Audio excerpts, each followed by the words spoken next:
Hello pretty peoples, KawaJapa no Dolly desu. Today we are going to talk about sentence ender particles, what they really are, and their cultural implications. Because you can't separate the language from its cultural implications. So let's start with what is the most common sentence ender particle by far, and that is ne. What ne is a marker for information that the speaker assumes the listener to know already. That is, it's the marker for information or reactions or feelings that you expect the listener to share. And the reason this is so common is based on a Japanese outlook on life. Japanese culture prizes harmony very greatly. In fact, the word wa means harmony, but it's also used to mean something Japanese. So, washitsu means literally harmony room, but it's used to mean a Japanese style room as opposed to a Western style room. And washoku means literally harmony food, but what it's used to mean is Japanese food. So the concept of harmony is very deeply rooted in Japanese culture, and ne is really affirming and assuring harmony while we speak. It's used very commonly. Some speakers use ne at the end of practically every sentence, and some speakers even insert ne at various points along the way in a single sentence. Kino ne, watashi ne. This ne is actually the counterpart to what the Japanese people call aizuchi. And aizuchi is when the listener is continually confirming to the speaker that she is fully attending and in harmony and agreement. So very often while someone is speaking, without interrupting the flow of the speaking, the listener is saying, I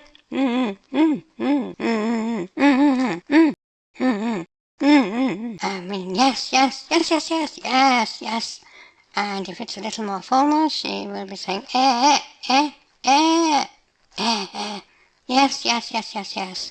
Or if it's very formal, hi. So this is, we may say, the other side of ne. Ne is asking for confirmation, and the aizuchi are giving confirmation, and both of them are reaffirming continually the unity and harmony of the two participants in the conversation. Now, the other very common sentence ender that you very likely know already is yo, and yo is the opposite of ne. Ne marks information that you assume the listener to share or already know, and yo marks information that you assume that the listener does not know. Now, it can be assertive, it can be even used to contradict, as in, そんなことないよ. No such thing, that isn't true. But most of the time, it's a cheerful, friendly particle that's introducing something that the listener doesn't know, but you assume that she will want to know and be interested in.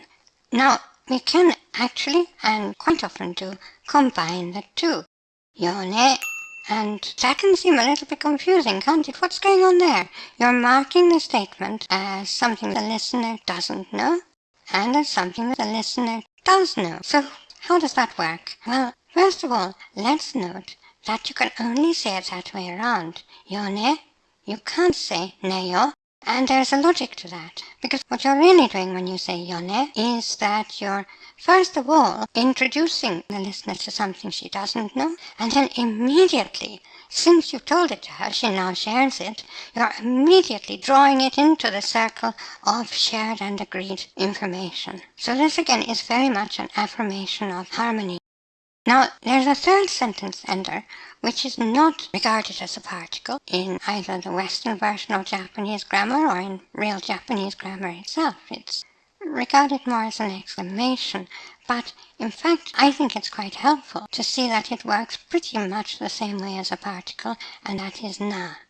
Now, recently we have discussed sentences that include na in the ender, endings like nano, nano ni, and so forth, and in all those sentences, na is in fact the connective form of da, the copula. But this na is different. While ne marks information known to the listener, and yo marks information unknown to the listener. Na marks a remark that is addressed to oneself. So atsui na means it's hot. Gosh, it's hot. You're telling yourself that it's hot. It's a self-directed statement. Now you may be intending to share this statement with someone else. In our lesson on urusai, I said that people often say urusai na, which is saying to yourself, what a noisy person. But you're saying it very often for the benefit of that person. You're wanting her to hear it, but in a sense you're deliberately letting her overhear your reaction to the way she's talking. And the reason I say that it's like a particle is because it does mark a particular category of statement, and while it is technically an exclamation, and sometimes very much an exclamation, especially when it's lengthened, like atsui na, that's an exclamation, it's also used inside a sentence, as in atsui na to omotta. I thought to myself, isn't it hot? And in that case, it's not really an exclamation at all. It's being used to mark the fact that you were thinking something to yourself. Now, some books and dictionaries in English say that na is a masculine expression and perhaps a little bit rough. And this is not really true, but there is an element of truth to it. Let me explain. Atsui na and things like that are said by everybody. They're not just said by men, they're said by women, they're said by children, they're very normal Japanese expressions. But there are occasions when men will use na in the sort of place where a woman would use ne. And in those cases you can say that na is a little bit rougher, and the reason for that is, well, it lies in what we've already been talking about. Ne is calling on harmony. It's asking for the agreement of the other person. Na is something addressed primarily to yourself. So when a man uses na instead of ne is saying, you do agree with me, don't you? And na is saying, well, that's what I think, whether you agree with me or not. It's a little more self-assertive, it's a little less social. So in those contexts it can be associated with masculine speech, but for the most part it's just a marker for something addressed to yourself. And one of the places we see it, the textbooks tell you that kana is a sentence ender meaning I wonder, and it is, but it makes more sense and is not just an extra thing to learn if you realize that it's made up of ka and na.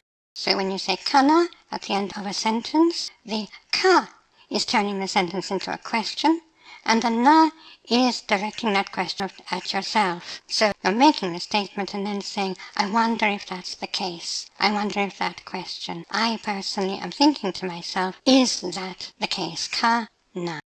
Ashita wa ame ga furu kana? I wonder if it'll rain tomorrow. Will it rain tomorrow? Addressed to myself. Please remember that the course book for this course of lessons is Unlocking Japanese. You can get it at Amazon in Kindle or paperback editions. If you have any questions, please ask them in the comments below, and I will answer. Korekara mo yoroshiku onegai shimasu. Class dismissed.